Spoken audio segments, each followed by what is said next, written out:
अभिषेक भाई हिंदी में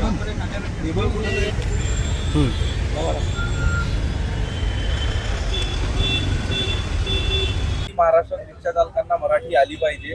आता जेव्हा सरकार याची सक्ती करते तेव्हा काही संघटनांकडून स्टेशनच्या बाहेर उभा आहे।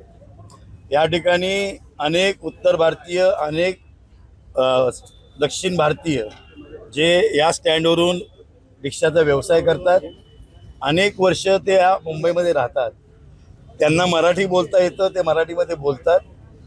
त्यामुळे माझी ह्या सगळ्या ज्या युनियन, रिक्षा युनियन हा विरोध करतायत, त्यांना मला असं वाटतं की कदाचित ते चुकीच्या मार्गाला जात आहेत।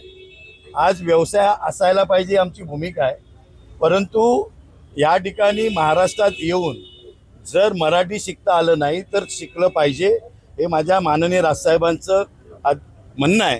ते म्हणणं मांडण्यासाठी म्हणूनच आम्ही आज या ठिकाणी सुरुवात करतो आहोत की जो रिक्षाधारक उत्तर भारतीय असेल, महाराष्ट्राचा असेल, दक्षिण भारतातला असेल, तो रिक्षा चालवतोय, तो या ठिकाणी मराठीमध्ये बोलेल, येणाऱ्या नागरिकांना मराठीशी संवाद साधेल।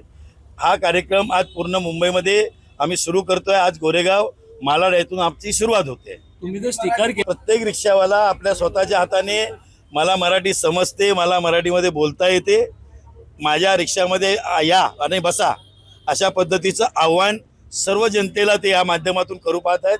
मला असं वाटतं की एक पाऊल या सगळ्या ज्या आज परप्रांतीयांच्या भाषेमधून ज्यांचा गळा ओकतायत, त्यांच्या आवाजाने बोलतायत, मला असं वाटतं की त्यांनी ही सुरुवात आपल्यापासून पण करावी, जेणेकरून या महाराष्ट्रामध्ये मराठी भाषेला मान सन्मान हा त्यांच्याकडनं पण दिला जाईल।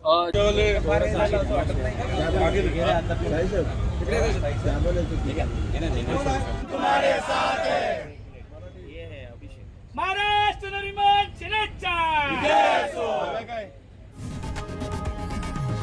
लोकशाही मराठी ऐका, पहा, जागरूक रहा।